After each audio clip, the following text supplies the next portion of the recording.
God, I was so tired of being unemployed that I took a vacation. I went on an Olivia cruise. How many of you have been on Olivia cruises?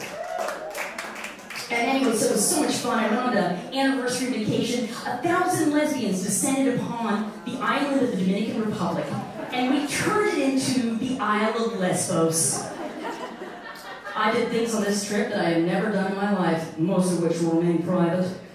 Well, to give you an example, I went kayaking on the ocean. And I'm a Midwest kid, I'd never done this. Nice butch lesbian took me out. She said, "Don't worry, sweetheart, I got your back." I said, "Good, because that's the way I like it."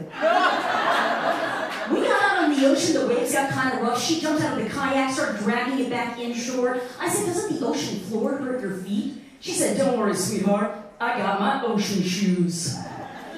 We go horseback riding this dike, she brings her chaps. Now the gay men, when they go on their cruise lines, or if you go on a vacation with a gay man, he'll bring like 3 suitcases and a wardrobe, all with changes of outfits. Now I go on this lesbian cruise line, and this butch lesbian goes on the Olivia cruise. She brings her ocean shoes, her horseback riding chaps, her snorkeling gear, her 12 dildos and strap-ons, all inside of one cardboard box tied up with a single piece of duct tape.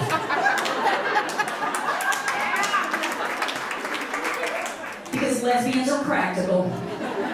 We are practical people.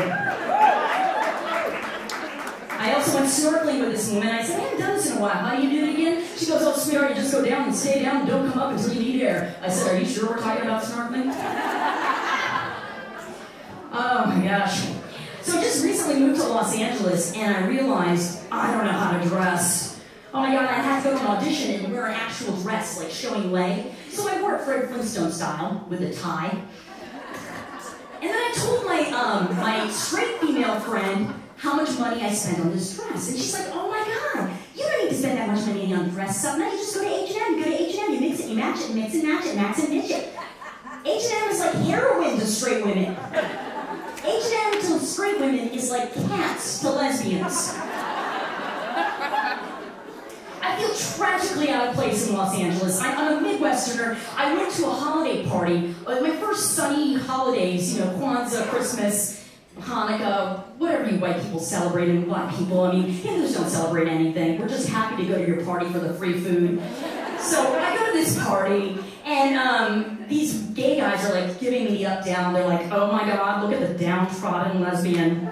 She's stealing appetizers. She just put a baby quiche in the pocket of her hoodie." So this holiday party, oh my gosh, these guys, they have this gift exchange with like really expensive gifts. Gifts from like Armani and room and board. The party is catered. Then I go to the lesbian holiday party.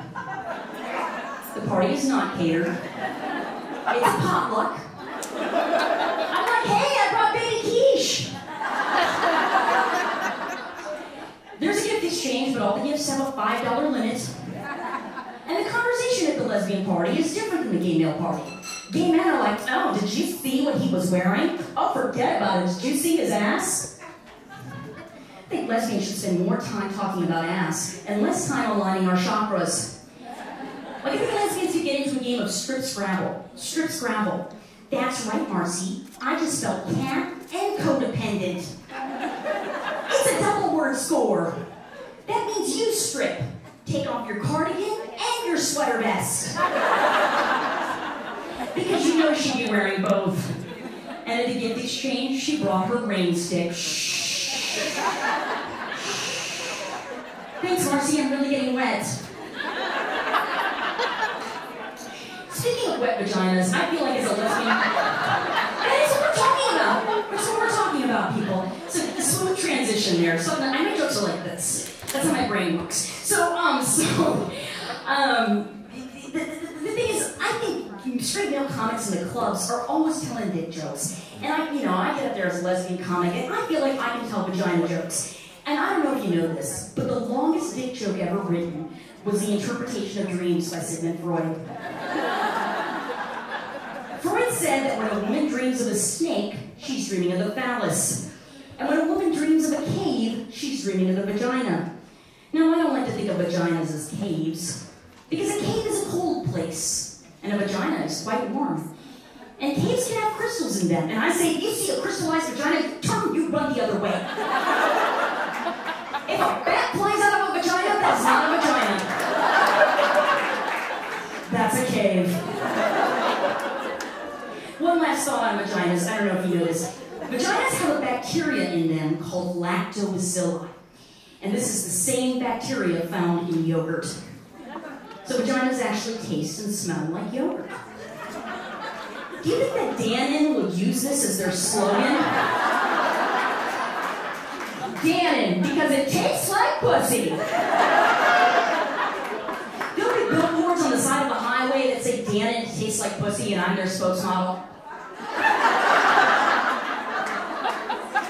Thank you so much. I'm sorry.